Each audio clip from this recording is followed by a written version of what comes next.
शब्द।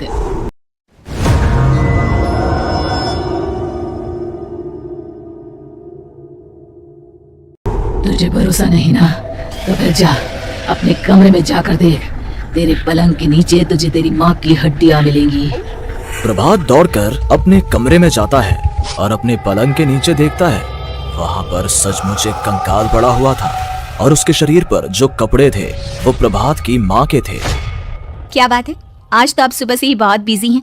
ऐसा क्या लिख रहे हैं? बस एक फैमिली की कहानी लिख रहा था। जैसे हमारी फैमिली है ना, तुम, माँ और मैं, लेकिन थोड़े अलग तरीके से, क्योंकि ये कहानी हॉरर है और इसमें जो आदमी है ना, मैंने उसकी बीवी को मार दिया है। मतलब कहानी में ऐसा लिखा है। और जानती हो, उसके बाद जो बीवी है ना, वो एक बुरी आत्मा बन जाती है। क्या बेटा, इस तरह की डरावनी कहानियाँ क्यों लिखता है तू? जानता है ना, हम जो सोचते हैं, जो लिखते हैं, हमारा दिमाग पूरा दिन वैसा ही होता रहता है।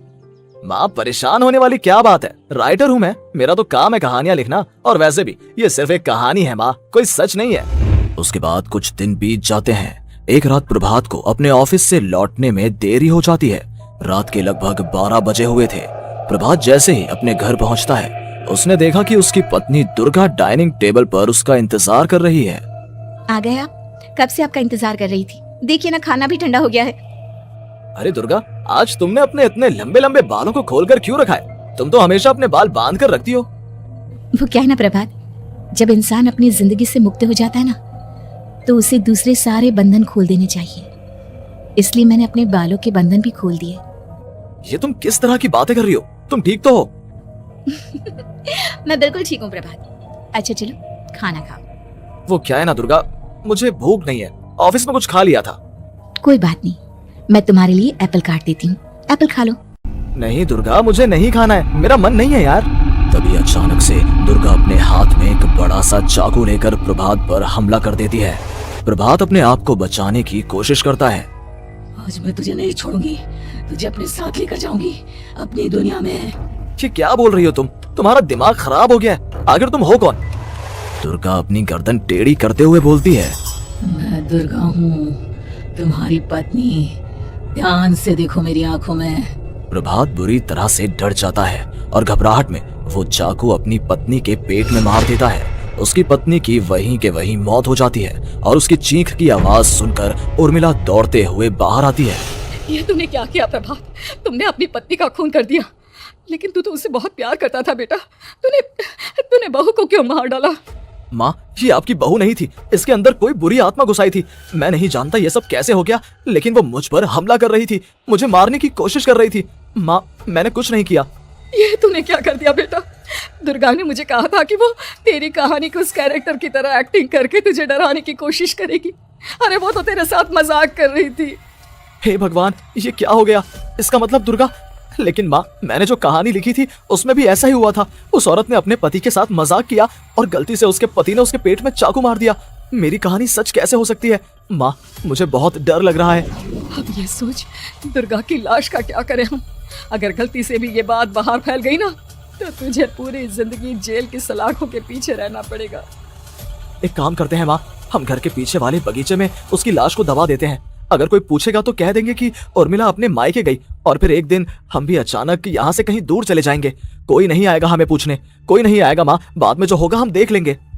प्रभात अपनी माँ उर्मिला की मदद से दुर्गा की लाश को अपने घर के बगीचे में गाड़ देता है। कुछ दिन तो ऐसे ही बीत जाते हैं, लेकिन एक दिन अचानक रसोई से आ रही कुछ आवाजें सुनकर प्रभात की नींद खुलती है।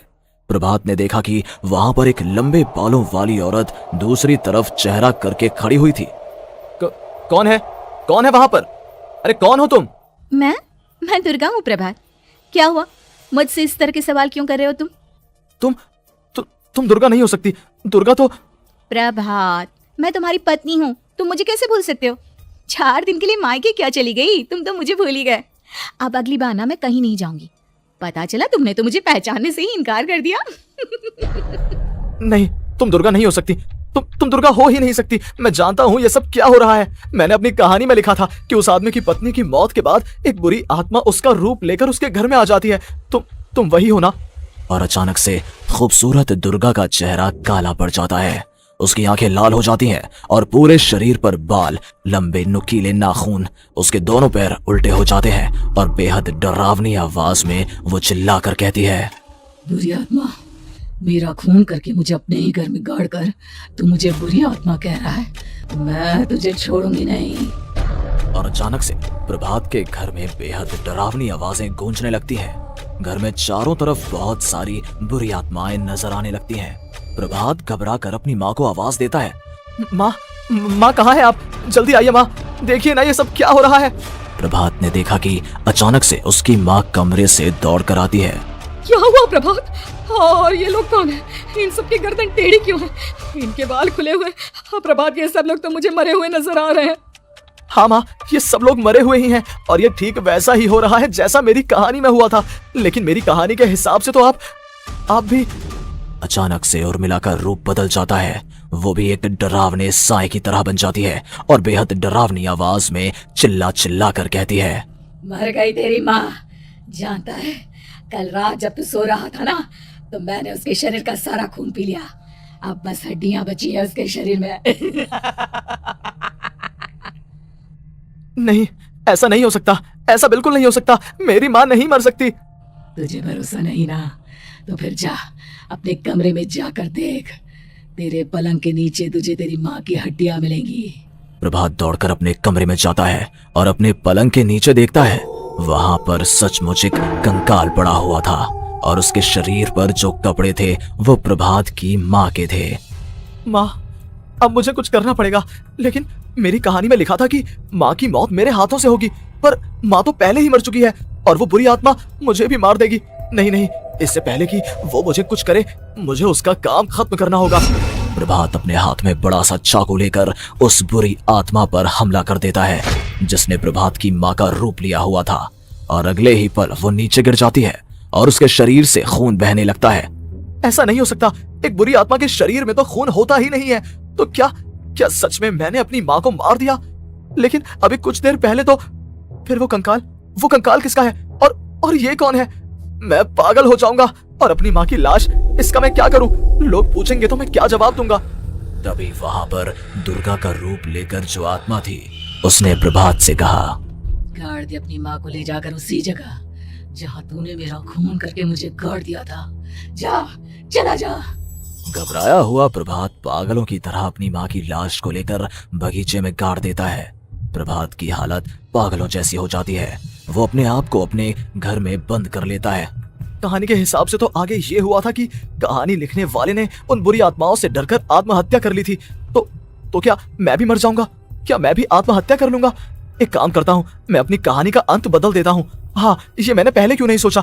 मैं लिख दूंगा कि कहानी को लिखने वाला आत्महत्या नहीं करता, बल्कि कहीं दूर जाकर नए सिरे से अपनी जिंदगी शुरू करता है। यही सोचकर प्रभात ने अपनी लिखी हुई कहानी को बाहर निकाला और उसे पढ़ना शुरू किया।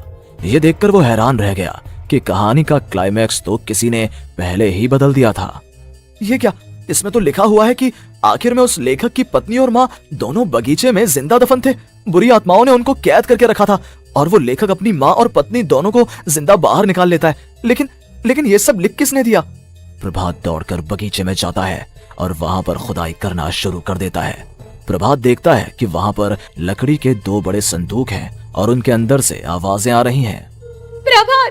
प्रभात बचा लो मुझे। अगर थोड़ी देर और होगी तो वो मुझे छोड़ेगी नहीं। बेटा देखो, मैं इस बक्से के अंदर बंद हूँ, प्लीज मुझे बाहर निकालो।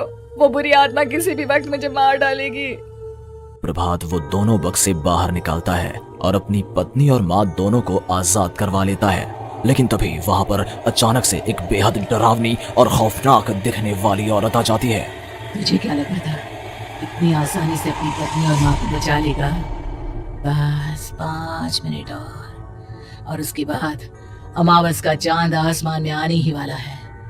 लेकिन तूने इन दोनों को बाहर निकाल लिया, अब तुझे मरना होगा। नहीं, मैं जानता हूँ मैं नहीं मरूंगा और अब आगे क्या करना है ये भी मुझे पता है। प्रभात, ये बहुत खतरनाक है, हमें मार डालेगी। प्रभात, चलो यहाँ से। नहीं दुर्गा, अब मुझे अच्छी तरह से पता चल चुका है कि इस बुरी आत्मा से हम कैसे पीछा छुड़वा सकते हैं।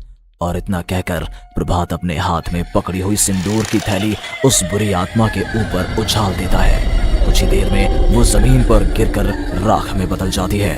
ये सब क्या हो रहा था? बेटा, ये सब तुम्हारी लिखी हुई इस कहानी की वजह से हुआ है ना? नहीं माँ, पहले मुझे भी ऐसा ही लगा, लेकिन बाद में पता चला कि बरसों पहले हमारे इस बगीचे की जमीन के अंदर किसी को जिंदा गाड़ दिया गया था और बस उसी औरत की आत्मा हमें परेशान कर रही थी। उसी ने मेरे शब्दों में जान डालकर उस कहानी को जिंदा कर दिया था। मुझे माफ कर दो प्रभात, मैंने आपकी कहानी के साथ छेड़छाड़ की थी और उसे बदल दिया था। माफी मांगने की जरूरत नहीं है दुर्गा। तुम्हारे उस बदलाव की वजह से ही आज हम सब जिंदा हैं, क्योंकि आखिर में कहानी में वो हुआ जो तुमने लिखा था।